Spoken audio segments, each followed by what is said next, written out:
相信好多朋友跟我一样，就是第一次看到这个的时候，不知道这个叫什么。这是我老公之前去喝酒的时候吃到的一道叫海笋，然后已经泡了1个晚上了。在我们这边市场是没有看到卖这个的，所以我老公是在网上买的，直接斜刀切哈。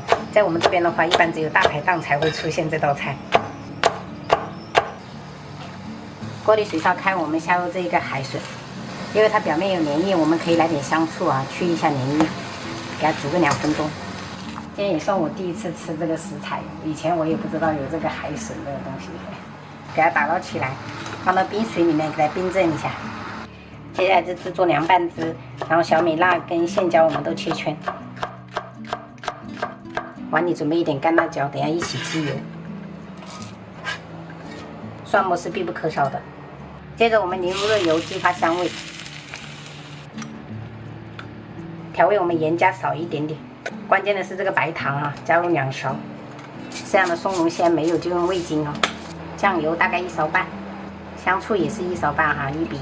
再来小半勺的蚝油，最后可以加一点点的纯净水，然后我们搅拌均匀。这凉拌汁调出来就是那种酸辣口的，就比较适合夏天，清清爽爽的，就不会很腻。再切一点洋葱丝跟这个香菜哈，等一下会来搭配。煮海笋的时候就一定要放点香醋或者米醋，这样子它表面那个粘液就掉了。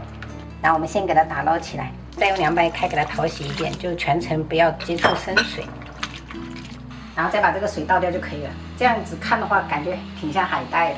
把凉拌汁跟配菜全部加进来，然后给它充分拌匀。拌匀过后，我们就盖一层保鲜膜哈，就是尽量腌制2个小时以上啊，这样子的话会更好吃。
海笋，爸爸去吃过的。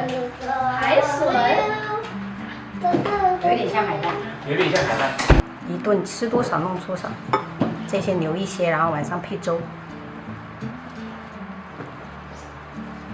今天做了一个咖喱土豆炖牛腩、清炒莴笋叶、白灼虾、西红柿蛋汤，还有凉拌海笋。今天就这样吃。你也喜欢吃啊？有加。他们也是第一次吃。